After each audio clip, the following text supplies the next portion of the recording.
damas y caballeros, and everybody in between. It is with great pleasure that we conclude the first week of COP27 here in Sharm el-Sheikh, Egypt, with a Fossil of the Day award. For those of you who don't know, what have you been doing? You've been missing the show. For those of you who don't know, the Fossil of the Day award is given out each day to the country who is the best at being the worst, who does the most to do the least, and who tries with every comma, bracket, side event, panel meeting, bilateral, to make sure we do not reach a fair, just, and binding climate agreement. Can I get a boo? Boo! Okay, come on, it's Saturday, it's been a long week, let it all out. Let's really get there, boo from the stomach up and project. Ready? Can I get a boo? Boo! There we go, thank you. Okay, you poor Dino. Actually, you look like you can't see very well, so I'm gonna do this. Just a quick announcement before we begin the show, because I don't know if any of you have seen, but it's gone lost. We're missing about 3.2 billion a year, for climate finance. Certain countries are suspected to have last been seen with this. USA. So if anyone sees this, please just report it to the UNF Secretariat immediately, and we accept cash or card or Zoom or check or like that ePay thing, whatever, really, it's all fun. But before we begin the show, will you please join us in singing the Fossil of the Day theme song. This is a song which dates back to time immemorial, before the COP convention was born in Rio, far before climate change was even in our minds. The Fossil of the Day, the theme song. Won't you please join me in singing this important lyric song? Maestro! Fossil of the Day.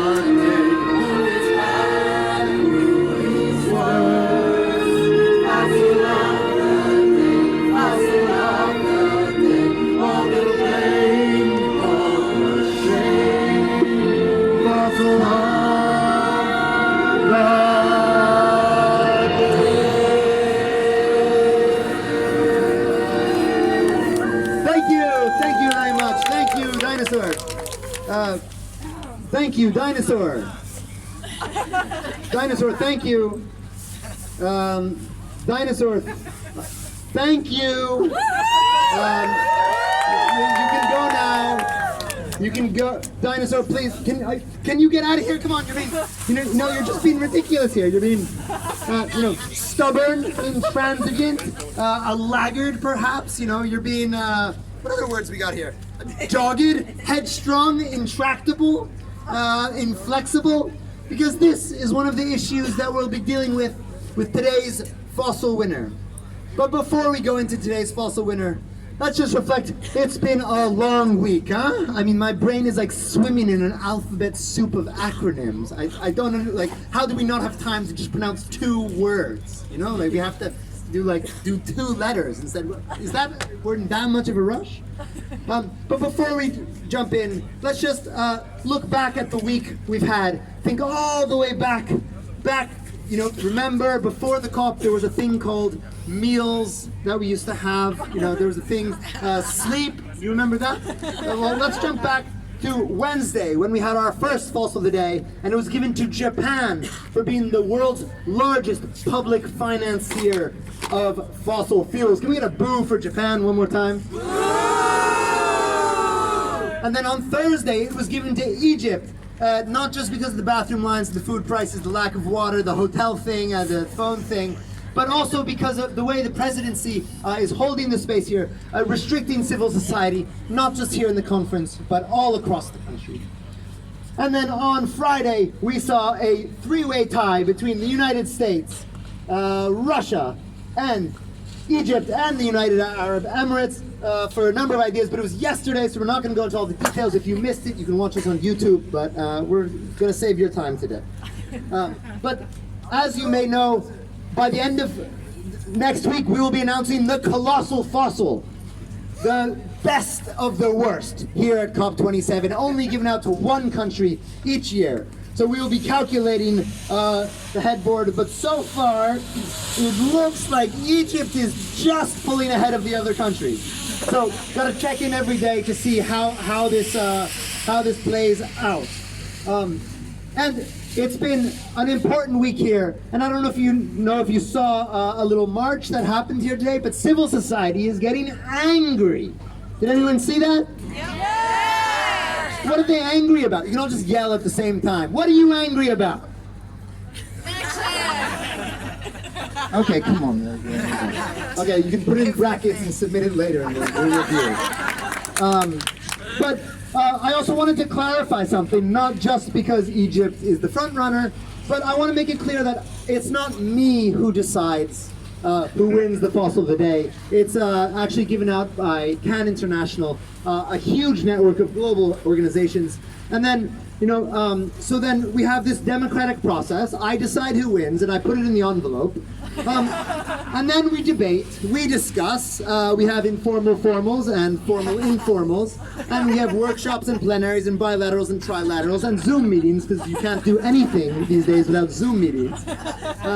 And then, and then at that point, I try to bring the debate back to, but can we really even give out a fossil, I mean, can we even decide to give out a fossil unless we know exactly who will get the fossil, when it will be given out, by who's going to do what, who's going to be the dinosaur, all these things.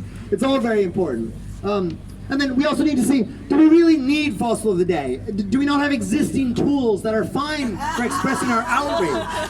Can we just scream at each other like we used to, or use Twitter? That's what Twitter's for. It's for yelling at people.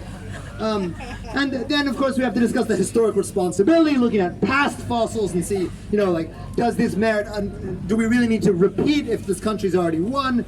And then, by the end, I would like to propose that we actually have a workshop to discuss the mechanisms by which I can tell you who won. Because, basically, because I'm totally willing to talk about who can win and how we decide fossil, as long as it doesn't actually affect what I have to do or how I have to do it. So there's no need for a new facility, new process to decide who wins the fossil. We can just stick with this one. I think it works fine. Anyway, so, this kind of intractable, stubborn, laggardly, inflexible, dogged, headstrong attitude is precisely what has caused us to nominate and award today's Fossil of the Day Award. A drum roll, if you please. A drum roll, if you please. Ladies and gentlemen, damas y caballeros, mesdames y messieurs, today's Fossil of the Day Award goes to... the USA. Oh no! Here we go. That is right. While hundreds march for climate reparations, the U.S. remains unmoving on delivering its debt. Today's Fossil of the Day Award goes to the USA for continuing to outrightly dismiss the demand from over 130 plus developing nations, representing over 5 billion people on this planet, for a loss and damage facility, a finance facility. Today, hundreds of civil society delegates marched in the sweltering heat in the COP27 venue, demanding climate justice, reminding us all that real lives and livelihoods hang in the balance, and rich nations continue to delay and distract from their climate obligations. Meanwhile, U.S. Special Envoy John Kerry was blunt and cold in his statements on the U.S. position here at COP27 on loss and damage finance. He said, and I quote, "The U.S. and many other countries will not establish some sort of legal structure that is tied to, compensation or liability. That is just not happening, but for a whole bunch of countries." Can we get a boo? Well into week one at COP27, vulnerable countries have stood united in their demand for funding for loss and damage. the unavoidable impacts of the climate crisis that threaten to destabilize entire communities through floods, cyclones, superstorms, rising seas, fires, droughts, lots of wind, all sorts of things are happening, mosquitoes, it's getting out of control, people.